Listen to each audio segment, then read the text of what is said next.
야, 반갑습니다. 우리 옆에 있는 분들 같이 인사하겠습니다. 반갑습니다. 은혜 많이 받으시길 바랍니다. 예, 오늘 이제 그 날씨가 굉장히 좋죠. 예, 하늘도 굉장히 맑고 어제 같은 경우도 그렇고 오늘도 굉장히 하늘이 맑다 이런 생각을 많이 했습니다. 여러분의 마음도 맑았으면 좋겠습니다. 예. 예, 오늘 말씀 11장인데요. 음식법에 대해서 한번 살펴보도록 하겠습니다. 이게 음식법이 그냥 혼자 딱 떨어져서 나오는 게 아니라 10장하고 다 연결되는 내용이에요. 그래서 앞에 우리가 이야기했습니다. 레위기에서 이제 제사의 3대 이제 조건이 있는데 세 가지가 갖춰주면 돼요. 다 갖춰졌죠? 하나님을 예배하는 거룩한 성막이라고 하는 것이 하나님께 봉헌됐습니다. 그래서 성막이 봉헌되어지고 그리고 그 성막에서 하나님을 섬길 대제사장과 제사장이 세워졌습니다. 아론과 그의 아들들이 제사장으로 대제사장으로 세워진 것이죠. 위임을 받았습니다. 그리고 이제 그 제사장들을 통해서 하나님이 말씀하신 레위기에서 이제 다 제사법이거든요. 하나님을 예배하는 방식대로 이제 아론은 그 규례를 따라 정확하게 하나도 불순종하지 않고 정확하게 그 제사를 드림을 통해서 모든 것이 완결되어지는 듯한 모습을 보였습니다. 그래서 아론이 모든 제사를 다 마치고 이제 이 이스라엘 백성들을 향하여 손을 들고 축도를 하지요. 그 축도를 했을 때 어떤 일이 벌어지냐면 하늘로부터 불이 딱 떨어집니다. 불이 떨어져가지고 거기에 제사를 드렸던 모든 짐승들을 다 순식간에 불살라갖고 불살라 버린 것이죠. 이게 화재로 올라간 건데요. 그랬을 때 이게 무엇을 드러내는 것이냐라고 하면 이제 하나님의 임재와 하나님의 영광이 가시적으로 드러난 것입니다. 하나님은 영이시기 때문에 보이지 않지만 하나님이 이제 불로써 현현하셔서 그 제사를 내가 받았다. 즉 우리로 말하면 신약으로 말하면 예배를 내가 받았다라는 그런 사인을 주신 것일 뿐만 아니라 이제는 내가 너희와 언약을 맺은 관계이기 때문에 영원토록 임마누엘 하겠다라고 하는 증거이기도 합니다. 그것을 보면서 이제 백성들은 소리를 지르지 않습니까? 그래서 막 놀라서 소리를 지르는 것이 아니라 여호와는 선하십니다. 여호와는 선하십니다. 라고 하면서 하나님의 그 선하심에 대해서 찬양하며 외치고 그리고 그 자리에서 엎드려서 하나님을 경외하는 것으로 끝났죠.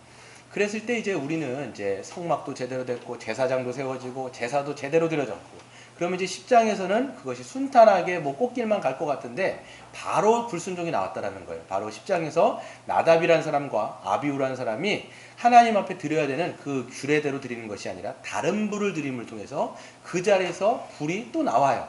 하나님의 그 드렸던 그 불은 은혜의 불이었더라면 그들을 삼킨 불은 이제 심판의 불로 그들이 까맣게 타서 즉사하는 그런 사건이 나옵니다. 그랬을 때 하나님은 이제 그 아버지, 근데 물론 제 대제사장인 아론을 직접적으로 부르셔가지고 말씀하신 게 뭐였냐면 포도주와 독주를 그만하는 거였어요. 이것이 제사장들이 하나님 앞에 영원토록 지켜야 될 규례라고 말씀하시면서 이 금주에 대해서 말씀을 하십니다. 근데 그 이유가 뭐였냐면 아마도 정확하게 여기 나와 있진 않지만 나답이라는 사람과 아비후라는 사람이 아마도 취한 상태로 그 다른 불을 드리지 않았나라고 우린 추정해 볼 수가 있습니다. 그렇기 때문에 그런 이제 규례를 주시는데요. 거기서 보면 중요한 구절이 이제 10장 10절이었어요. 뭐였냐면 제사장의 임무는 뭐냐면 이스라엘 백성 전체를 놓고 거룩한 것과 속된 것을 분별하고 그리고 정결한 것과 부정한 것을 분별하는 것이 당신들의 사명이기 때문에 당신들의 임무이기 때문에 그 독주라든지 포도주를 금하라 라고 이야기를 한 거야. 그렇지 않겠습니까? 이제 제사를 드릴 때 이제 제사법이 있는데 이제 사람들이 짐승을 갖고 오면 이 짐승을 다 구별해야 되는 사람이 누구냐면 제사장이에요. 이게 흠이 있는지 없는지 거룩한지 속된지 다 분별해가지고 이거 됩니다 안 됩니다 다 판별해야 되는데 막 취해요. 그러면 막 이게 막 흠 없는 거 막 흠 있는 거 갖고 왔는데도 막 이게 알딸딸 해가지고 야 통과 이러다 보면 어떤 제사가 망가지면 하나님 앞에 제사가 다 망가지는 거예요. 그렇기 때문에 이거를 분별해야 되는 제사장이 그렇기 때문에 항상 정신을 차리고 있어야 된다는 것이 바로 하나님의 규례라고 말씀을 드렸습니다. 그렇기 때문에 뭐 제사장은요 이것뿐만 아니라 전반적으로 이스라엘 백성들의 정결과 부정을 다 수시로 집에 뭐 공팡이가 피면 이건 부정하니 이건 정하니 이걸 다 판별해야 되는 게 누구냐면 제사장이에요. 그렇기 때문에 이런 이제 주된 업무를 어떻게 보면 업무지요. 그 사역을 해야 되는 게 제사장이기 때문에 그런 규례를 주신 것입니다. 그러면 자연스럽게 어떤 내용이 나오냐면 무엇이 정한지 무엇이 부정한지 이런 것들에 대한 내용들이 나오지 않겠습니까? 그게 바로 11장부터 15장까지의 내용이에요. 소위 우리가 정결법이라고 이야기하는 것들이 바로 이 11장부터 15장까지 나와 있는 거예요. 특별히 이제 11장은 이제 우리가 음식법으로서 어떤 음식은 정하고 어떤 음식은 부정하며 이것들을 다 판별해요. 그래서 보시면 이게 굉장히 자연스러운 결과다. 하나님은 그렇기 때문에 이런 정결법을 주셨어. 여러분 정결이 뭐겠어요? 어떤 거룩하다는 의미겠죠? 정결, 부정 이런 거 있잖아요. 이게 정결법을 주셔가지고 다른 하나님을 믿지 않는 이방 세계와는 전혀 다른 라이프 스타일을 통해서 하나님 앞에 영광을 올려드리며 살도록 하신 것이 하나님께서 이 정결법을 이스라엘 백성들에게 주신 목적이었다라는 것도 우리는 알 수가 있습니다. 그럼 여러분 이제 정결법이 레위기를 읽어보시면요, 이 개념을 좀 알고 읽어야 여러분들이 좀 이게 이해가 될 거예요. 그 보시면 크게는 거룩한 것과 속된 게 있습니다. 거룩한 것과 속된 것. 크게는 그렇게 돼 있어요.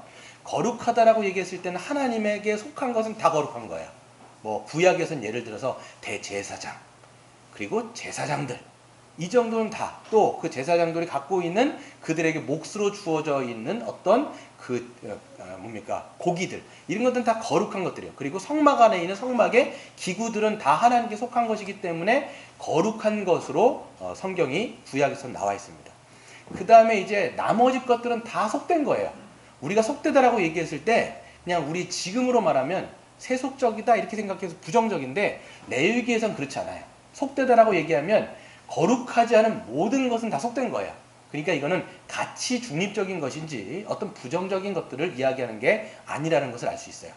그럼 이 속된 것에는 두 가지가 포함이 되어 있습니다. 뭐가 포함되냐면 이 속된 것에는 정결한 것과 부정한 것으로 나뉜 거예요. 네.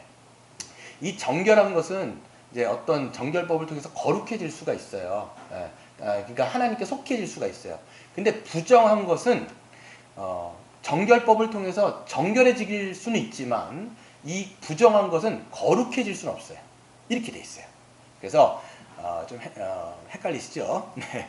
그냥 쉽게는 세 가지로 돼 있다라는 거예요. 거룩한 것, 그 다음에 정결한 것, 부정한 것, 이렇게 세 가지로 레위기에서는 쓰여 있다라는 것을 알 수가 있습니다. 그래서 구약을 보시면요, 다 등급이 있어요.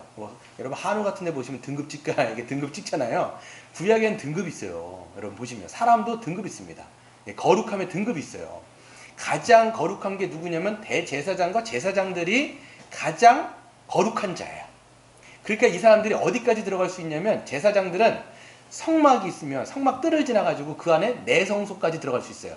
내성소에는 성막의 기구들이 있잖아요. 거긴 제사장들이 들어갈 수 있고 더 들어갈 수 있는 게 누구냐면 대제사장들은 어디까지 들어갈 수 있어요? 지성소까지 들어갈 수 있어요. 그래서 이들의 어떤 레벨을 보게 되어지면 가장 거룩한 자로 대제사장과 제사장, 그리고 성막도 어떤 들어갈 수 있는 구역이 다 다르다라는 거예요. 그 다음이 누구냐면 이스라엘 백성들이에요. 그냥 구약에서 보면 평민 이렇게 돼 있어요. 그냥 평민, 이스라엘 전반적인 모든 백성들. 그 사람들은 그냥 정결한 거예요. 정결한 것. 그렇기 때문에 어디에 머물 수 있냐면 이스라엘 진영이 있습니다. 여러분 이렇게 보시면 성막이 그렇게 크지가 않아요. 성막이 이렇게 있으면 이스라엘 진영이 사방으로 둘러싸요. 그 사방으로 둘러싸이는 이스라엘 진영까지, 그리고 성막도 성막 뜰까지는 들어갈 수 있어요. 번제단과 물두멍이 있는 것까지는 이스라엘 백성들도 들어갈 수가 있습니다. 그 다음 나머지 사람이 누구냐면 이방인들이에요. 그 당시 여러분 보시면 모세가 출애굽할 때 이방 사람들도 많이 나왔어요. 잡족들이라고 여기 쓰여 있는데 잡족들이 들으면 굉장히 기분 나쁠 것 같아요. 근데 아무튼 잡족이라고 표현이 돼 있어요. 그러니까 언약을 맺은 이스라엘 백성들이 아니라 그냥 함께 따라온 사람들인데 그 사람들이 이방 사람들이고, 실질적으로 사막 이 광야에서 어떻게 지내냐면 이스라엘 진영 바깥에 있어요. 진영 밖으로 돼 있어요.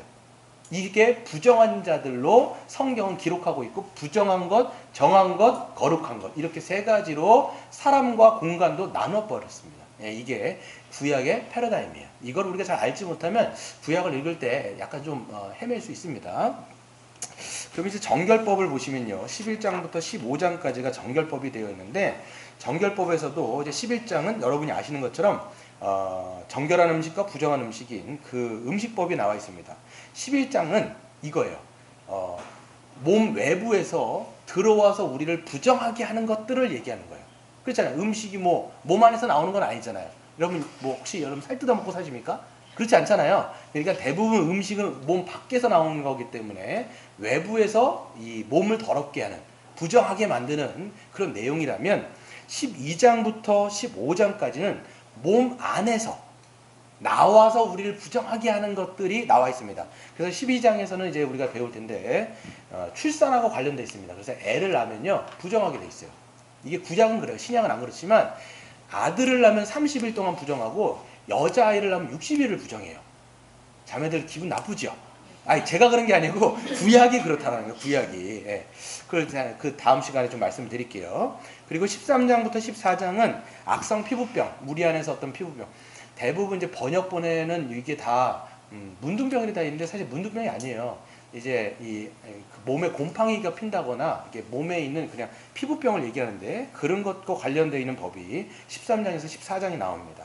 15장에서는 몸에서 나오는 모든 분비물을 얘기합니다. 남자 것, 여자라든지 이 생리 같은 거, 남자도 마찬가지고 이런 모든 것이 사람을 부정하게 만든다라고 이야기해서 그런 것들이 이제 그 정결케 되어지는 법들이 15장에 나와 있습니다. 그럼 16장은 뭐냐? 아무리 우리가 이스라엘 백성들이 1년 동안 정결하게 살려고 정결 규례를 지킨다 할지라도 부정하잖아요. 계속 부정해지면 어떤 게 영향을 받냐면 성전이, 즉 성막이 부정해지는 거예요.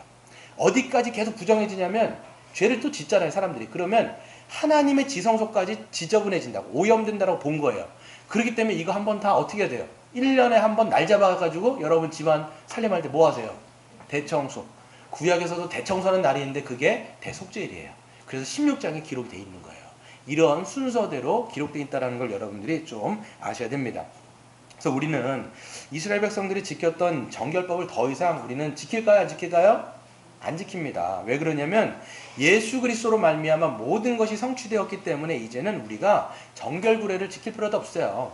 물론 음식법도 마찬가지예요. 뒤에 살펴보겠지만 음식법을 만약에 다 지킨다 그러면 여러분이 먹지 말아야 될 것이 굉장히 많아집니다. 그러니까 우리는 이제는 더 이상 이 정결법이라든지 이걸 지키지 않지요. 우리는 그리스도를 믿기 때문에 그리스도 안에서 성취되어진 언약 백성, 새 언약 백성으로 신약을 살아가고 있는 것입니다. 그렇기 때문에 우리가 이제는 지켜야 되는 것은 한 가지예요. 십계명 한 가지예요. 도덕법이라고 하는 십계명은 여전히 영원전부터 영원까지 계속적으로 우리에게 요구되어지는 법인데 나머지 시민법이라든지 제사법이라든지 이런 것은 다 폐기되어졌고 그리스도 안에서 성취되었기 때문에 더 이상 우리의 신약을 살아가는 우리에게는 유효하지 않다라는 것을 우리는 아셔야 되는 것입니다. 그렇기 때문에 그런데도 불구하고 우리가 왜 음식법을 배워야 되지? 왜 이런 정결규례를 우리는 또 왜 공부를 해야 되고 왜 읽어봐야 되는가? 여러분 레위기 정확하게 읽어보신 적 거의 없으시죠? 저도 설교하기 전에 그렇게 정확하게 읽어본 적이 없어요.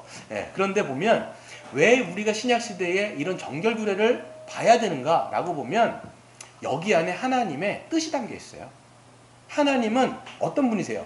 어제나 오늘이나 영원토록 변함없으시고 영원토록 거룩하신 분이란 말이에요. 그렇기 때문에 하나님이 부르시고 하나님이 언약을 맺으신 그 백성들에게는 이 정결을, 이 거룩을 요구한다라는 것이죠.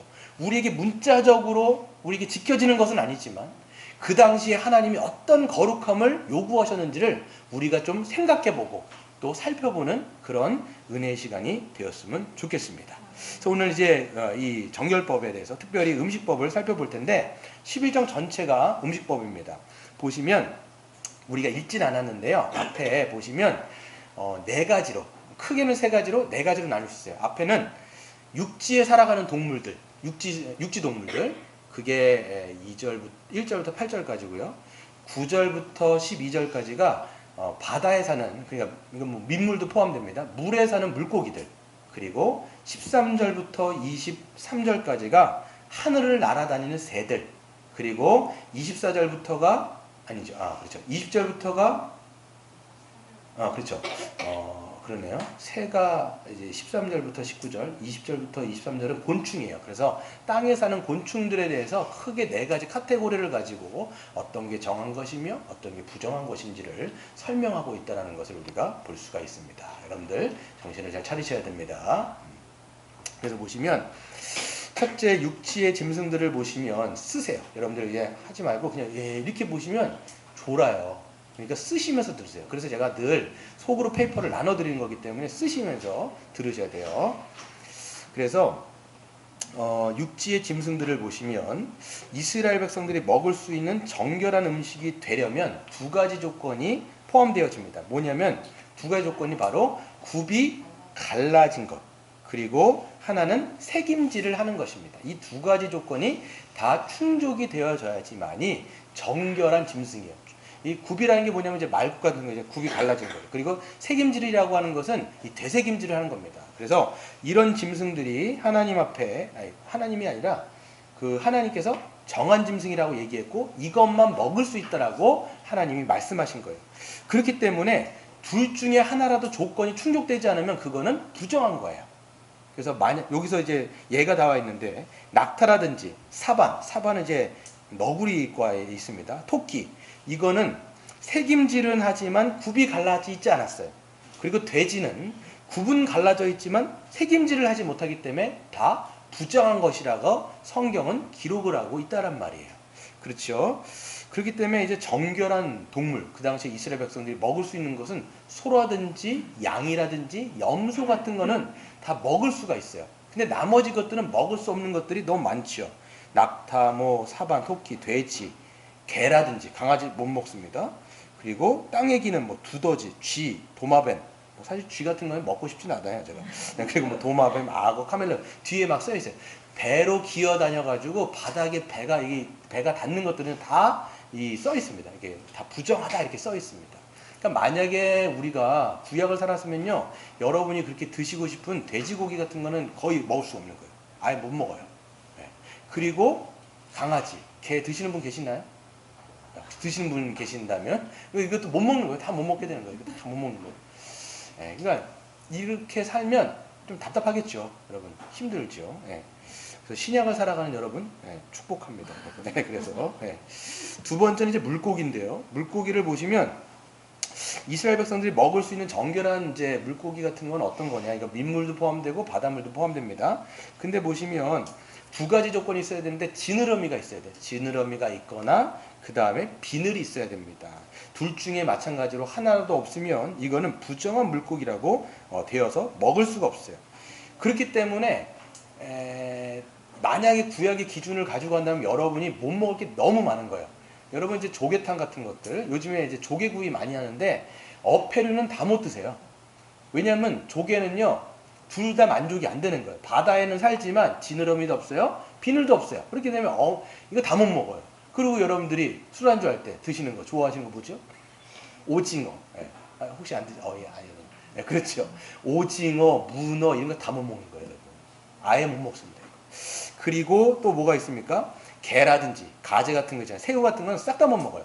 이거는 다 이제 물에는 살지만 지느러미라든지 비늘이 아무것도 없기 때문에 이거는 부정한 음식이기 때문에 먹을 수가 없게 되어 있습니다.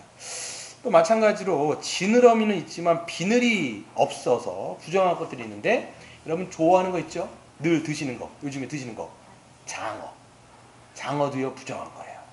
장어는 뭐가 있냐면 지느러미는 있는데 비늘이 없어요, 이게. 그러다 보니까 이거는 부정한 거예요. 장어구이 여러분 좋아하세요, 안 좋아하세요?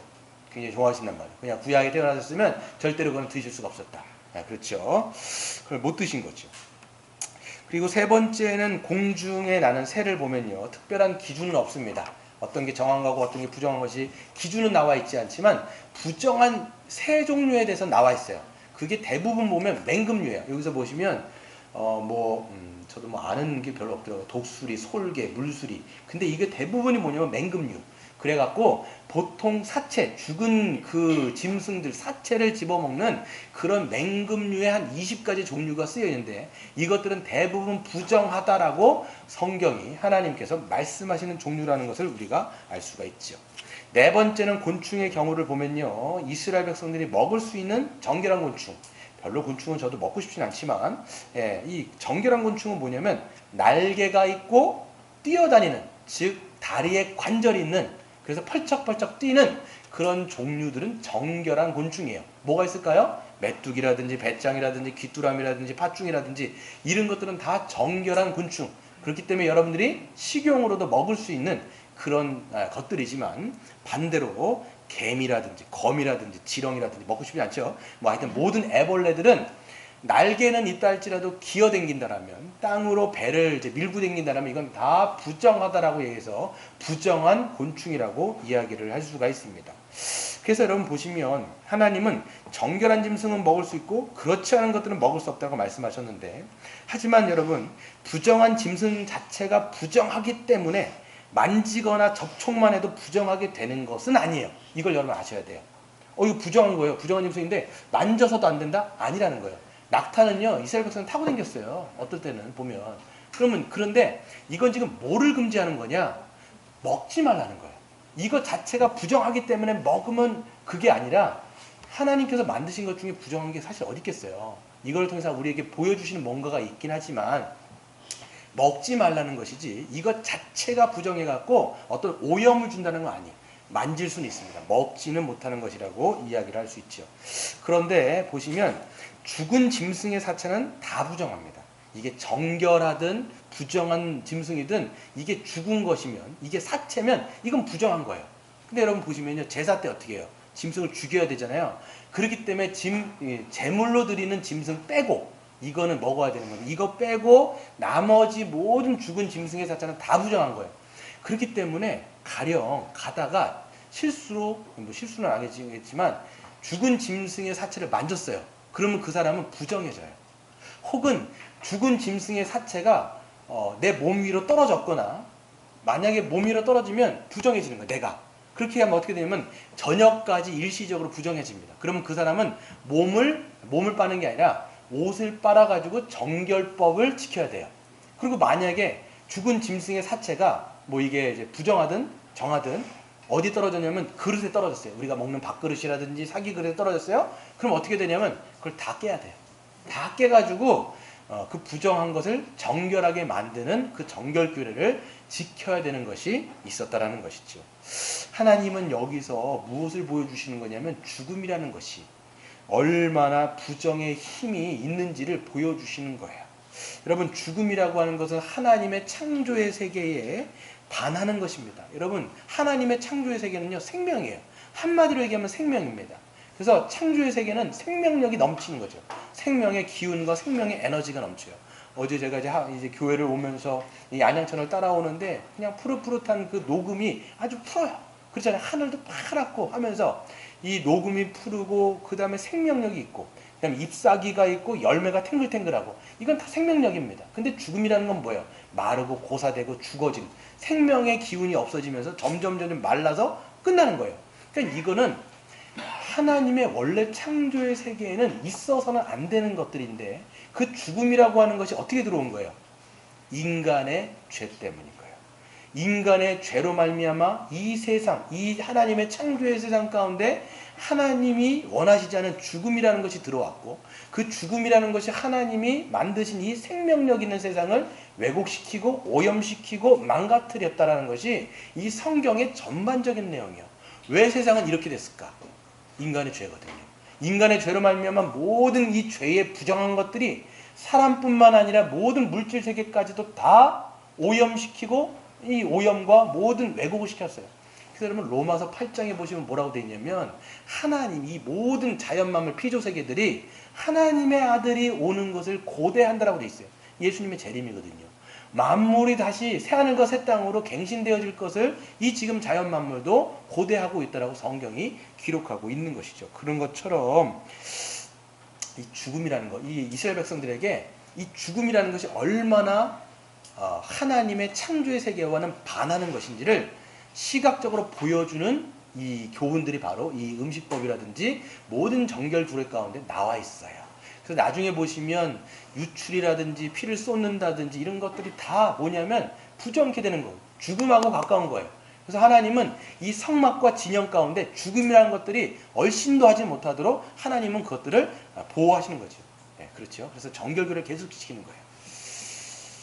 그거를 그렇기 때문에 여러분 해결하신 분이 예수 그리스도예요.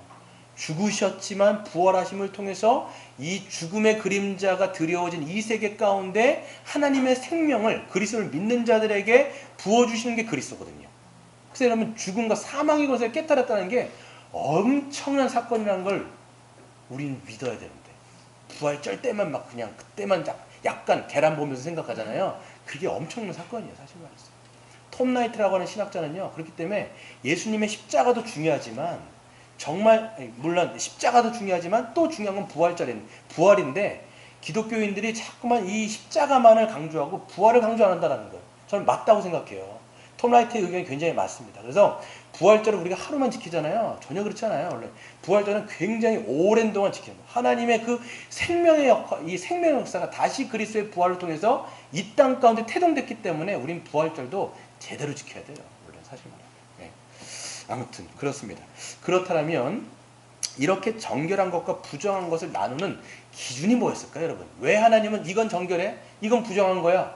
어떤 기준을 가지고 말씀하셨을까요? 어떤 기준인 것 같아요? 어떤 기준일까요? 여장수가 여러분 엿을 몇 번 친다고요? 가위를?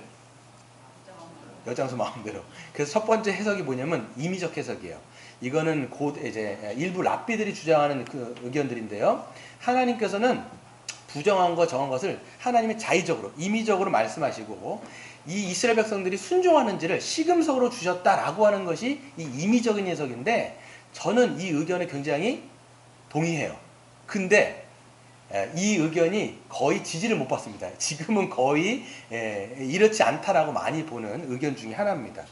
두 번째로는요, 이제 제의적인 해석이 있습니다. 이거는 이제 오리게네스라고 하는 초대 교부로부터 기인된 건데, 부정한 짐승은 이 다른 이교 문화에서 그런 이방 제사에 사용되는 짐승이기 때문에 부정한 짐승이다라고 이야기를 한 거예요. 네, 그렇죠. 그렇기 때문에 하나님께서는 이방 제사에서 쓰이는 그 제물들은 다 부정하기 때문에 이것들을 피하라 라고 하나님께서 그런 거에 부정한 제물로 하셨다라고 이야기를 합니다. 근데 이것도 참 많은 반론들을 얘기할 수 있어요. 왜 그러냐면 가나안이라고 하는 민족들 있잖아요. 실질적으로 이 가나안에도요 제사를 드리는데 어떤 걸 가지고 제사를 드렸냐면 숫소를 가지고 제사를 드렸어요. 그럼 숫소는 정한 짐승이에요, 부정한 짐승이에요? 부정해야 되죠. 부정해야 되는데 실질적으로 소는요 이 정결법에는 뭘로 돼 있어요? 정한 짐승으로 돼 있기 때문에 안 맞아요. 기준에 맞지 않기 때문에 이것도 굉장히 많은 반론들을 갖고 있습니다. 그렇지 않다고 생각해요. 세 번째는요, 현대적으로 굉장히 많은 사람들이 동조하는 의견 중에 하나가 위생적인 해석입니다. 그래서 이 해석은 부정한 짐승들은 질병을 감염시켜서 먹기에 부적합하다라고 주장을 하는 거예요. 상대적으로 이 정결한 짐승은 먹기에 안전한 짐승이라고 얘기하는 거죠. 그래서 많은 현대학자들이요 이 설명을 지금 채택하고 있습니다. 실제로 여러분 보시면요, 저도 이제 주석 같은 데 보면 돼지고기 같은 거는 선모충병이라고 하는 것의 원인이 되어지는 그 고기가 바로 돼지고기예요. 그리고 산토끼 같은 거는 야토병이라고 하는 그 전염병을 일으키는 그런 원인이 되어지는 그것이 바로 이 산토끼가 있습니다. 실질적으로 또 보시면 뒤에 보면 박쥐 같은 게 써 있잖아요. 박쥐. 이것도 부정한 짐승이에요. 요번에 코로나 바이러스 뭐가 숙주였다고 얘기해요? 박쥐가 막 집어먹어가지고 막 걸렸다라고 얘기들 하잖아요. 실질적으로 성경에서는 박쥐도 부정한 짐승 중에 하나로 사실 표현이 되어 있습니다. 그래가지고 보시면, 그리고 특별히 새 같은 거, 아까 그 물고기 같은 거 보시면 뭐가 없으면 안 돼요. 지느러미라든지 비늘이 없으면 부정한 거거든요. 실질적으로 이게 없으면요, 대부분 뱀장어도 마찬가지고 어디로 들어가요? 흙 속을 파고 들어가는 대부분 물고기들이에요. 이게 보면. 그래서 흙 속에 들어가 버리면 그 안에 굉장히 많은 박테리아가 있는데 그 박테리아를 얘네들이 들어가서 오염을 시키는 거예요. 왜냐하면 사람은 그걸 먹어야 되잖아요. 그러면 땅에 있는 박테리아를 먹게 되기 때문에 이 오염을 시킬 수 있는 가능성이 굉장히 크다라고도 봅니다. 그리고 아까 마찬가지로 새들도 맹금류가 부정한 짐승이잖아요. 왜 그래요? 사체를 집어먹으면 어떤 짐승을 먹었는지 모르는데 그 사체가 어떻게 보면 먹이사슬 같은 거, 이게 이걸 먹고 이게 이걸 먹어가지고 맨 마지막 농축된 걸 누가 먹어요? 사람이 먹기 때문에 하나님께서는 부정한 짐승들을 금하신 거예요.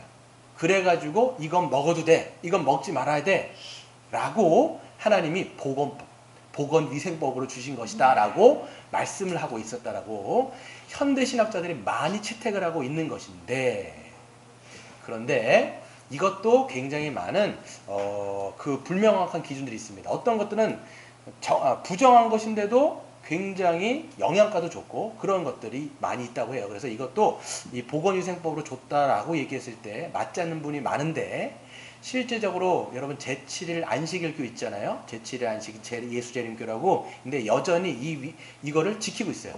그래서 이 구약에 나와 있는 음식법을 지키고 있어요. 실질적으로도 또 장로교 안에서도 어느 한 소수의 목회자들은요 이거를 여전히 지켜요. 그래서 구원과는 관계가 없어요. 이게 뭘 먹어도 관계는 없지만 여전히 구약에서 하나님께서 이스라엘 백성들에게 위생법으로 주신 거라면 지금 우리에게도 먹지 말아야 된다라고 얘기하시면서 돼지고기를 안 드시거나 이런 분들이 계세요. 실제적으로 지금도 그런 분들이 있는데 저는 그렇게 보긴 어렵다. 그렇게 보기 어렵다라고 이야기할 수가 있습니다. 마지막 네 번째인데요. 상징적인 해석입니다. 이건 알레고리 해석인데요. 초대 교부들을 통해서 많은 것들이 주장이 되었습니다. 그래서 정결한 짐승은 하나님의 거룩한 백성으로서 어떻게 거룩한 삶을 살아가야 되는지 동물들을 통해서 상징적으로 보여줬다는 거예요. 부정한 짐승들은 뭐냐면 죄인들이고, 이 부정한 죄인들이 어떻게 거룩하지 않은 삶을 살아가는지 상징적으로 보여준다는 거예요. 돼지는 부정한 거예요, 정한 거예요? 부정한 거죠. 왜 부정한 거냐면 돼지는 막 그 진흙탕을 굴러댕기 막 그랬잖아요. 상징적인 거예요. 죄인들이 죄 가운데 뒹굴면서 게으르게 살아가는 것, 그렇게 살지 말으라고 돼지는 부정한 걸로 주시고, 돼지를 볼 때마다 저렇게 살면 안 되겠구나라는 것들을 알레고리, 우리는 이제 풍유법이라고 얘기하는데 알레고리로 주셨다라고 얘기하는 거예요. 또 특별히 한국 목회자들 가운데 이런 얘기를 많이 하시는 분들이 있는데요. 그 굽이 갈라져 있고, 그 다음에 대생김질을 하는 건 정한 거예요, 부정한 거예요? 정한 거지요. 굽이 갈라져 있다는 건 이거라는 거예요. 굽이 이렇게 두 짝을 갈라져 있잖아요. 하나는 신약, 하나는 구약이라는 거예요. 그리고 새김질은 뭐냐면 그 구약과 신약을 늘 되새김질하는 거예요. 계속 말씀을 되뇌이고 그럴듯하지요. 그럴듯한데 이거는 올바른 해석은 절대 아니다. 왜 그러냐면 이거는 굉장히 주관적인 거예요. 실제로 일관성도 없고 주관성도 굉장히 주관적이기 때문에 이런 해석은 우리가 취할 수 없다. 하지만 많은 믿음의 선배들, 우리가 알고 있는 기억이 안 나네요. 우리가 알고 있는 그런 믿음의 선배들도 이런 주장들을 많이 하셨는데 그렇게 좀 과하다라는 생각을 할 수가 있습니다. 그래서 저는 정확하게 이거 알 수가 없어요. 왜 이렇게 됐는지는 어디 가서 알 수 있다? 천국 가서 알아보자. 천국 가서 여러분들이 알아보세요. 하나님 왜 이런 거 부정한 거를 주셨고 정결한 걸 주셨습니까? 잘 모르겠는데 그러면 그때 하나님께서 하나하나 알려주실 겁니다. 예. 그렇다면 더 중요한 게 있는데요. 하나님은 이스라엘 백성들에게 왜 이런 걸 주셨을까요? 어떤 건 정결하고 어떤 건 부정하고, 이거 왜 주셨을까요? 바로 하나님께서 지금 언약을 맺은 이스라엘 백성들이 어떤 삶을 살기를 원하신 거예요. 지금 하나님은 이스라엘 백성들을 시내 산에서 언약 맺으셨어요. 언약 맺은 백성들에게 이렇게 정결법을 주신 이유는 뭐냐면 그들의 삶이 누구와 좀 달라야 된다는 거예요. 하나님을 믿지 않는 이방 세계와는 전혀 다른 라이프 스타일을 가지고 살아가야 된다는 것을 말씀하신 것이고, 이 음식법도 그런 일환으로 주셨다라고 우리는 볼 수가 있습니다. 그래서 보시면 생각해 보세요. 하나님과 언약을 맺은 이스라엘 백성들이 이 외적인 규례예요. 이건 내적인 규례가 아니죠. 외적으로 주신 거예요. 어떤 건 먹고 어떤 건 안 먹고. 그러니까 정말 이방 사람들하고는 전혀 다른 라이프 스타일을 가지고 있기 때문에 어떤 게 증명이 되냐면 이방과는 전혀 다른 라이프 스타일을 통해서 하나님을 섬기는 백성이라는 것이 증명되도록 하나님께서는 구약에서 하신 거예요. 구약에서.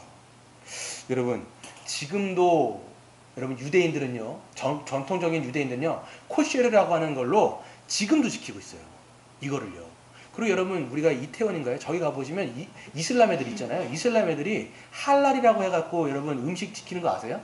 우리 할랄이라고 하는 음식 팔아요. 지금도. 그게 여기에서 기인된 거예요. 이 사람도. 그래서 할랄이라는 뜻이 뭐냐면 허용된 이라는 뜻이에요. 할랄. 그래서 허용되는 음식. 그게 정결한 음식이죠. 구약에서 보면. 그리고 하람 이렇게 해가지고 부정한 음식, 금지된 음식이라고 해갖고 이 사람들은 지금도 철저하게 이슬람이 지키고 있는데, 구약하고 다른 건 뭐냐면 이 사람들은 어패류는 다 먹어요.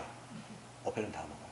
지들이 바꿨는지 모르겠어요. 지들이 먹고 싶어갖고 그런지 모르겠는데 하여튼 그런 방식이 다르고 지금도 지키고 있다. 그래서 근데 저는 뭘 생각해야 되냐면 이스라엘 백성들이 이 외적 규례를 통해서 여러분 잘 생각해보세요. 밥을 먹을 때마다, 음식을 먹을 때마다 어땠을까요? 정한 거 부정한 걸 다 가리는 거예요. 이 사람들이. 그러면서 뭘 생각했을까요? 하나님이 어떤 분이신가?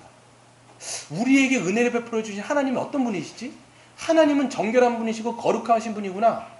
이거를 밥을 먹을 때만 생각하시고 밥을 먹을 때마다 생각하고 또 그런 동물들을 볼 때마다 하나님의 기준들을 생각하면서 하나님이 우리에게 어떤 삶을 살기를 원하시는지를 계속 기억하고 묵상하도록 하나님께서는 이런 규정들을 주셨다라고 우리는 볼 수가 있다라는 것이죠. 만약에 지금도 그렇게 지켰다라면 전 굉장히 괴로웠을 것 같고 그런 사람들과 같이 밥을 먹는다는 거는 어떨 것 같아요? 여러분 막 밥을 막 차려줬는데 이 사람 뭐 갈라내고 뭐 골라내면 어떻게 하고 싶어요? 불편하지요? 그냥 숟가락 확 뺏어가고 밥상을 확 그냥 제껴버리고 싶단 말이에요. 그런데 하여튼 이 사람들은 그런 것들을 통해서 하나님 앞에 그런 거룩한 삶을 어떻게 보면 살려고 하나님께서는 주셨다라고 이야기를 할 수 있습니다. 근데 보시면 결국 언약 백성이 이스라엘 백성들은요. 이방 민족과 구별되어지는 거룩한 삶을 사는데 성공했을까요? 실패했을까요? 실패했습니다. 하나님께 끊임없이 불순종으로 이방 민족과 구별되어지는 것이 아니라 섞이고 동화되어지는 역사가 그들의 역사였습니다. 왜 그랬냐면 외적인 규례를 줬지만 뭐가 바뀌지 않았어요?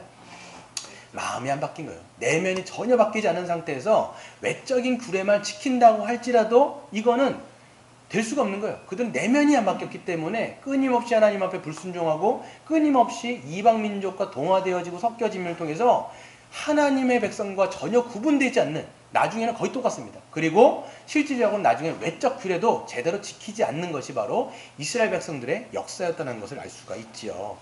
그렇기 때문에 하나님은요, 이스라엘 백성들에게 나중에는 이방 민족과 거의 흡사하게 돌아가는 이 동화되어져가는 이스라엘 백성들에게 무엇을 약속으로 주셨냐면 그게 바로 새 언약이에요. 새 언약. 시간 있으면 찾겠지만 찾진 않겠습니다. 제가 한번 읽어드릴게요. 새 언약이 어디 나와 있냐면 에스겔서 36장 26절부터 27절에 보시면 새 영을 너희의 속에 두고, 여러분 밑에 혹시 각주로 달려있나요? 네. 같이 한번 읽어보겠습니다. 시작. 새 영을 너희 속에 두고 새 마음을 너희에게 주되 너희 육신에게서 굳은 마음을 제거하고 부드러운 마음을 줄 것이며 또 내 영을 너희 속에 두어 너희로 내 율례를 행하게 하리니 너희가 내 규례를 지켜 행할지라. 아멘. 그러니까 아무리 외적인 규례를 줘봤자 니들의 마음이 바뀌지 않잖아. 그러니까 1000년을 그 사람들은 지켜 쭉 살았는데 그 1000년의 구약의 역사가 계속 불순종해서 하나님 앞에 떠났어요. 그래서 나중에 이방 민족과 동화되고 하나님 아예 이방인들을 통해서 그들을 아예 포로로 끌려가게 만드시거든요. 그러면서 약속하신 게 뭐냐면 이제는 내가 알겠다. 물론 하나님께서 이것은 하나님의 때가 찰 때까지 기다리신 건데 내가 이제는 마음을 바꿔야 되겠다. 너희들의 마음을 완전히 뒤집어가지고 새 마음 새 영을 내가 뒤집어갖고 하나님의 말씀을 아예 너희 심령 가운데 새겨서 이제는 외적 규례를 지키는 것이 아니라 내면에서부터 흘러나오는 참된 경건이 너희로부터 시작되게 할 것이다 라고 말씀하신 것이고, 그 새 언약을 성취하기 위해서 이 땅에 오신 분이 누굴까요? 그게 예수 그리스도. 예수 그리스도께서 이 땅에 오셔서 모든 언약을 다 지키고 성취하심으로 말미암아 믿는 자들에게 그 새 언약의 성취를 주신 분이 바로 예수 그리스도라는 것을 우리는 알 수가 있죠. 그렇기 때문에 예수님은요, 이 땅에 오셔가지고 우리 마가복음 7장 한번 찾아볼게요. 한번 넘어가 보세요. 마가복음 7장을 보시면 음식법을 폐하신 것을 선언하시는 장면이 나옵니다. 구약에서 그들이 그토록 지켰던 음식법이 이제는 그리스도 안에서 폐지된 것을 설명하시는 것이 바로 마가복음 7장입니다. 보시면 신약성경 64페이지에 보시면요. 바리새인과 이제 1절에 보세요. 서기관들 몇이 예루살렘에 와갖고 예수님 앞에 모여듭니다. 그들은 예수님을 예의주시해요. 왜 그러냐면 그 꼬투리를 잡기 위해서 이 사람들이 예의주시하는데요. 그 어떤 것이 꼬투리가 잡히냐면 2절에 보시면 그의 제자들, 예수님의 제자들 중에 몇 사람이 부정한 손, 곧 씻지 아니한 손으로 떡을 먹는 것을 보았습니다. 이때 이게 장로들의 전통이라고 이야기해서 이 정결법하고도 연결이 됩니다. 그 당시에는 이제 구약에서는 제사장들만 물두멍에 손을 씻고 음식을 먹는 것은 제사장법이었어요. 근데 이게 확대 적용돼 가지고 모든 사람들도 다 손을 씻지 않으면 이게 위생하고는 상관이 없어요. 지금 종교적인 거예요. 손을 씻지 않으면 부정하게 된다고 생각했기 때문에 다 손을 씻고 먹는 것이 정결교례였습니다. 근데 제자들 중에서 손을 안 씻고 먹는 거예요. 딱 보니까 꼬투리를 만약 잡힐 게 있는 것이죠. 그래서 3절을 보세요. 설명이 돼 있죠. 가로치고 바리새인들과 모든 유대인들은 장로들의 전통을 지켜서 손을 잘 씻지 않고서는 음식을 먹지 아니하며 또 시장에서 돌아와서 물을 뿌리지 않고서는 먹지 아니하며 그 외에도 여러 가지 지켜오는 것이 있으니 잔과 주발과 노끝을 씻는 것. 먹을 때마다 이것을 씻는 건데 이거는 정결 규례가 있는데 그 구약에 있는 것들을 확대 시켜갖고 장로들의 전통으로 해가지고 더 철저하게 지킨 것들이 바로 이 사람들의 정결법이었습니다. 근데 보면 그래서 5절에 보시면 바리새인들이 딱 얘기하는 거예요. 어찌하여 당신들의 제자들은 손을 씻지 않고 먹습니까? 이 정결법을 어겼다라는 거예요? 안 어겼다라는 거예요? 어겼다라고 얘기하는 거예요. 이거를 딱 들은 다음에 예수님이 그 사람들에게 뭐라고 얘기하냐면 14절을 보세요. 14절을 보시면 무리를 다시 불러 이르시되 너희는 내 말을 듣고 깨달으라. 무엇이든지 밖에서 사람에게로 들어가는 것은 능히 사람을 더럽게 하지 못하되. 이런 밖에서 들어오는 게 뭐예요? 음식이에요. 이게 절대로 사람을 정하게 하거나 부정하게 하는 게 아니야. 다른 말로 했을 때 지금 구약에 있는 정결법을요 어떻게 보면 폐지시킨 거예요. 음식법을. 오히려 16절 보세요. 사람 안에서 나오는 것이 사람을 더럽게 하는 것이니라 하시고 17절에 보시면 무리를 떠나 집으로 들어가시니 제자들이 그 비유를 다시 물어요.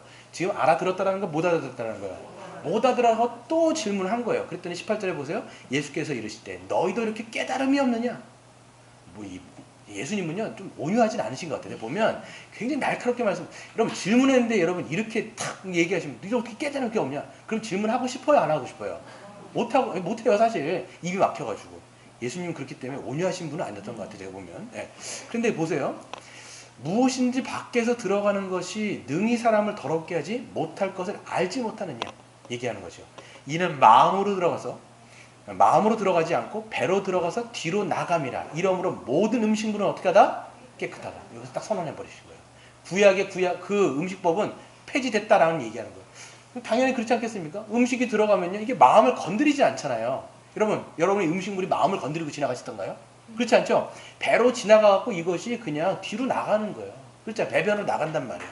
그러니까 전혀 인간을 정결하게 하거나 부정하게 하는 게 아니라는 것이죠. 그래서 오히려 20절 보세요. 또 이르시되 사람에게서 나오는 그것이 사람을 더럽게 하느니라. 그렇죠? 오히려 우리 안에서 나가는 것이 사람을 더럽게 하는 건데 그 사람의 마음에서 나가는 그게 뭐예요? 21절 한번 같이 읽어볼까요? 시작. 속에서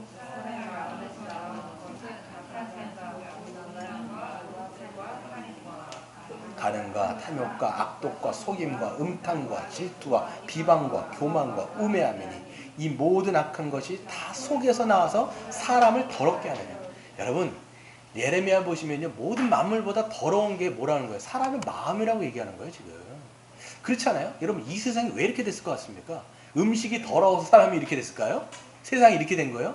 음식 더러운 걸 먹어가지고 사람이 부정하게 돼가고 이 사람들의 어떤 삶의 어떤 이 모든 사회와 환경들이 이렇게 더럽게 되어지고 불의하게 되고 그렇게 된 거예요? 아니잖아요. 어디서 나온 거예요? 인간의 마음이라는 거예요. 이게 성경이에요. 그렇기 때문에 하나님은요 외적인 규례를 통해서 사람들이 거룩해지는 것이 아니라 너희들 뭐부터 바꿔야 된다는 거예요 지금? 마음이에요. 마음이 바뀌지 않으면 절대로 거룩한 삶은 불가능하다는 거죠. 마음 어떻게 바꿀 수 있을까요 여러분? 여러분의 심령을 어떻게 바꿀 수 있을까요? 잘. 이렇게는 되게 성의 없는 답변이잖아요. 어떻게 우리가 바꿔요? 여러분 마음 어떻게 바꾸실 수 있어요? 불가능하다는 거예요. 이게 성경이 뭐라고 얘기하냐면 우리의 마음을 바꾸는 것은 마치 뭐예요? 그 표범이 이건 구약에 나온 표현인데 표범이 자기 안에 있는 이 무늬들을 지우는 것하고 똑같다는 거예요. 지우개로 지우면 깨끗하게 지워집니까? 표범의 무늬가? 아니죠. 이건 가능하다라는 거예요? 안 가능하다라는 거예요? 불가능하다라는 거예요. 마치 너희도 마찬가지예요. 죄인이 의인되는 것, 마음이 더러운 자가 마음이 깨끗하게 되는 것은 인간으로는 불가능해. 이게 성경의 선언이에요. 그렇기 때문에 이 땅 가운데 오신 분이 누구라고 선언합니까? 바로 예수 그리스도. 그 예수 그리스도께서 우리를 위해서 모든 죄를 도말하시기 위해서 십자가에서 죽으시고 사흘 만에 부활하셔서 믿는 자에게 하나님의 영인 성령을 부어주심으로 말미암아 우리의 마음이 새 마음과 새 본성이 되어진다는 게 성경의 선언이시고 주님의 말씀이고 그게 복음인 거예요. 복음은 왜 우리에게 복음이냐? 왜 기쁜 소식이냐? 우리가 할 수 없는 것을 하나님이 하셨기 때문에 복음이지요.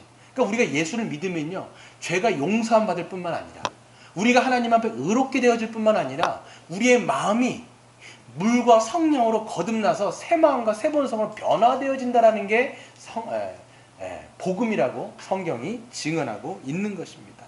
여러분 어떻습니까? 물과 성령으로 여러분의 마음이 변화가 되셨습니까?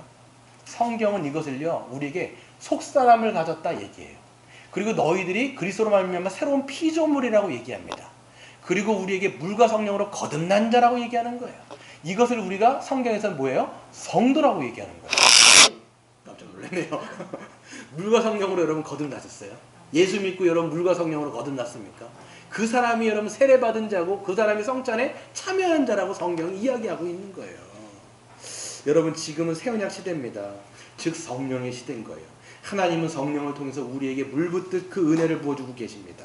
그렇기 때문에 여러분 예수 그리스도를 믿고 영접하는 자들에게 성령을 보내주셔서 하나님의 자녀로 새롭게 거듭날 수 있는 은혜를 베풀어 주시는 것이죠. 우리가 할 수 있는 일은 이거예요. 우리를 위해서 십자가에 죽으신 예수 그리스도를 믿고 그분을 영접할 때 하나님은 성령을 우리에게 부어주셔 우리를 거듭나게 하여 주시는 것이 하나님의 은혜라는 것을 우리가 알아야 되는 것이죠. 그렇기 때문에 여러분 우리가 성령으로 거듭났다면 그 성령으로 거듭난 자에게 나타나는 표징들이 있습니다. 그게 뭐냐면 하나님을 예배함에 있어서 기쁜 거예요. 하나님을 예배할 때 기쁜 거죠. 왜? 하나님의 생명이 우리에게 주어졌기 때문에 하나님을 예배할 때 기쁘고 하나님의 말씀을 보면서 하나님을 알아가는 기쁨이 있고요. 하나님 앞에 기도하면서 하나님을 경험하는 기쁨이 있고요. 또 뭐예요? 우리가 하나님께서 주신 은사로서 서로 사랑하고 섬기는 것이 기쁘게 되어지는 모습들이 삶에 있는 것이죠. 또한 하나님 앞에 우리가 순종함을 통해서 하나님을 닮아가는 기쁨들이 우리의 삶 속에 있다면 그것이 여러분의 삶 속에, 여러분의 심령에 이 거듭난 영혼이라는 것이 증명되어진 것이 될 수 있는 것입니다. 여러분 생각해 보세요. 난 정말 거듭났는가? 난 정말 거듭났는가? 여러분 거듭나지 않아도 우리가 종교적인 형식을 똑같이 할 수가 있어요. 예배드리고 말씀 보고요, 기도하고 헌금 내고 종교적인 행위를 똑같이 할 수가 있어요. 거듭나지 않아도. 근데 여러분 거듭나지 않고 하는 것은요, 이거는 우리가 뭐라고 얘기냐면 신앙생활이라고 얘기하지 않죠. 뭐라고 얘기해요? 종교행위예요. 종교행위. 이건 껍데기를 흉내내는 거죠. 왜? 마음이 바뀌지 않는 상태에서 내가 겉을 흉내내는 거예요. 성경에 부지기수로 나옵니다. 이것 때문에 자꾸만 예수님이 바리새인들과 서기관을 그렇게 욕한 거예요. 너희들이 입술은 고백하는데 마음은 하나님을 사랑하는 마음이 없어. 이렇게 자꾸만 얘기하신 게 뭐냐면 그들은 흉내는 내는데 껍데기는 있는데 안에 알맹이, 마음이 전혀 없는, 그냥 새 마음과 새 본성이 없으면요 그냥 흉내를 내게 되어지는 피상적인 종교 행위로 우리가 따라갈 수밖에 없는 것이죠. 그래서 여러분 예수님께서 산상순을 이야기할 때 5장, 6장, 7장에서 이 6장이 중요한 부분인데 뭐냐면 마음이 바뀌지 않은 사람이 종교 행위를 하는데 잘못되어지는 종교 행위를 한다라는 거예요. 그래서 뭐가 있어요? 마태복음 6장에 뭐가 있죠? 종교 행위. 구제, 기도, 금식. 이건 여러분 중요한 종교 행위가 있습니다. 이건 해야 돼요, 안 해야 돼요? 해야 되는데 이게 만약에 우리가 마음이 바뀌지 않는 상태에서 한다 그러면 대부분 어떤 방식으로 가냐면 외식하게 된다라고 예수님이 말씀하시면서 그것을 경계라고 얘기하신 거예요. 그래서 여러분 보세요. 구제하는데도 이 마음이 바뀌지 않는 사람들은 어떻게 돼요? 하나님 앞에 사는 게 아니라 누구 앞에 사는 거예요? 사람들 앞에 사는 거예요. 그래서 내가 하는 그 구제 행위를 가지고 내가 사람들 앞에서 내가 어떤 사람이라고 인정받기를 원하는 거예요. 아, 저 사람 거룩하구나. 하나님 정말 잘 믿네. 야, 헌금 저렇게 많이 하는 거 봐봐. 실제적으로 여러분 제가 말씀드린 것처럼 바리새인들은요, 서기관들은요, 그 당시에 종교 문화가 그랬어요. 헌금을 어떻게 하냐면 동전이잖아요. 지폐가 아니라. 그렇기 때문에 이 동전통이요, 이 헌금통이 금속으로 되어 있습니다. 그리고 거기 나팔관이 이렇게 있는데 거기다 대고 그 동전을 넣는 거예요. 3개를 넣는 거예요. 그럼 소리가 어떻게 나겠어요? 딸랑딸랑 소리가 엄청 나는 거예요. 그럼 사람들이 이걸 보면서 다 지켜보고 있는 거예요. 이거를 중앙에 있으니까 다 지켜보는 거예요. 예수님도 그것을 마가복음을 보시면 주시하고 계십니다. 그러면서 그 사람들이 다 얼마나 사람들의 칭찬을 받았을까요? 근데 그 사람이 다 끝난 다음에 뒤에 한 과부가 와가지고 한 두렙돈을 넣고 나가는 거예요. 그 두랩돈은 어떤 소리가 나요? 딸랑 이 소리가 나죠. 그때 예수님 말씀하신 게 뭐냐면 저 많은 사람들이 한 것보다도 저 여인이 없는 것 가운데 자기의 것을 낸 것을 하나님 기쁘게 받으셨다. 이렇게 얘기하시는 거예요. 그러면서 구제를 말씀하시는데 뭐라고 말씀하시느냐? 왼손이 한 것을 오른손이 알지 못하게 하라. 은밀하게 계신 하나님이 갚으실 것이다. 이거예요. 내면이 바뀐 사람의 특징은 뭐냐면 사람 앞에 사지 않습니다. 하나님 앞에 사는 거예요. 은밀한 중에 보시는 하나님 앞에 사는 것이 우리의 내면이 바뀐 사람의 모습이겠죠. 기도도 마찬가지예요. 기도도 여러분 내면이 바뀌지 않으면 자꾸만 내가 하는 어떤 형식을 통해서 내가 하는 어떤 행위를 통해서 사람들 앞에 야 저 사람 기도 많이 하는 사람이네. 야 2시간씩 한대. 그러면서 그것들을 떠벌리거나 인정받으려고 하는 그런 것들은 다 외식이요. 내면이 바뀌지 않는 사람들의 모습이라고 얘기하는 거예요. 근데 기도도 어떻게 하라고 말씀하시는 거예요? 골방에 들어가서 문 닫고 하라는 거예요. 은밀하게 보시는 하나님이 갚으실 것이니까 은밀하게 보시는 하나님 앞에 기도하라는 거예요. 기도도 여러분 그렇기 때문에 공동기도도 우리가 중요하지만 여러분의 삶 속에서 뭐가 있어야 돼요? 정말 하나님이 살아계신다는 걸 정말 믿는다면 삶 속에서의 개인 기도가 진짜 중요한 거예요. 왜? 아무도 안 볼 때 하나님이 계신다는 걸 믿는 사람은 골방에 들어가서 기도하는 거예요. 마지막 여러분 금식은 뭐겠습니까? 금식도 마찬가지죠. 그 당시에 금식을 사람들 앞에 티내려고 하는 거예요. 그러니까 슬픈 기색을 하거나 못 먹은 티를 내가지고 그냥 얼굴이 빼짝 마르게 하는 거예요. 근데 그게 아니죠. 하나님 뭐라고 말씀하세요? 예수님이 너희들이 얼굴을 씻고 머리에 기름칠하고 금식 티 내지 말고 하나님 은밀하게 보시는 하나님 앞에서 너희들이 금식하라고 말씀하시는 내용들을 보게 되는 겁니다. 그렇기 때문에 여러분 내면이 바뀌지 않는 사람은 자꾸만 뭐를 갖고 자기의 거룩을 증명하려고 하냐면 외적인 것, 외적인 무언가를 자꾸만 가지고 하나님 앞에 사람들 앞에 거룩을 증명하려고 하는 거예요. 근데 이건 언제 방식이에요? 구약의 방식이에요. 이 시대는 끝났어요. 우리는 어디를 살아가고 있는 거예요? 새 언약을 살아가고 있는 신약을 살아가고 있는 거예요.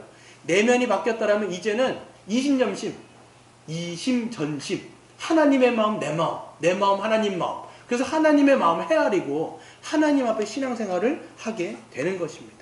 그렇기 때문에 여러분 정말 하나님 우리가 내면이 바뀐 사람들 안에서 나가는 참된 거룩이 뭐냐? 그게 뭘까요? 그게 사랑이에요. 하나님 사랑과 이웃 사랑. 그래서 참되게 우리가 하나님을 사랑하는 마음으로 예배하고 말씀 듣고 또한 기도하고 뿐만 아니라 하나님 사랑뿐만 아니라 뭐예요? 이웃 사랑이 실천되는 거예요. 그냥 이 사람에게 껍데기만 주는 것이 아니라 그냥 의뢰 뭐라 그러죠? 형식 뭐라 그러죠? 그를 허례의식? 뭡니까? 그냥 뭔가를 하는 게 아니라 정말 내 마음에서 우러나와가지고 내가 가지고 있는 것을 그들과 나누고 베푸는 것을 통해서 이 공동체 전체가 환대하는 문화가 되어지는 거예요. 그래서 내가 가지고 있는 은사도 주고 내가 가지고 있는 어떤 물질도 함께 나누면서 이 공동체 전체가 세워지는 거예요. 그래서 여러분 교회 공동체가 어떻게 돼야 되느냐? 건강해야 돼요. 건강하지 않으면 우리는 여기서 이것을 우리가 여러분 거듭났다 할지라도 우리가 이 마음, 새 마음과 새 본성을 가졌다 할지라도 이게 자연적으로 막 자동적으로 되는 게 아니에요. 어디에서 연습해야 돼요? 교회 안에서. 거룩한 공동체인 이 사랑의 공동체 안에서 한번 해보는 거예요. 예배도 그렇게 드려보고 함께 또 다른 사람들과 함께 나눠보고 또 베풀면서 서로 용납하고 진실되게 말하고 서로 용납하고 용서하고 이렇게 하면서 이것들을 우리가 연습하고 훈련하고 이것이 우리의 습관이 되어지고 이것이 우리 공동체의 정체성을 갖고 이렇게 하면서 교회가 점점 함께 자라가게 되는 것이죠. 마음이 바뀐 여러분들이라면 그것을 우리가 교회 안에서 한번 같이 연습하고 훈련하고 또 여러분의 삶에 있는 모든 삶의 영역에서 그것들을 믿음으로 순종하는 저와 여러분 되시기를 주의 이름으로 축원드립니다.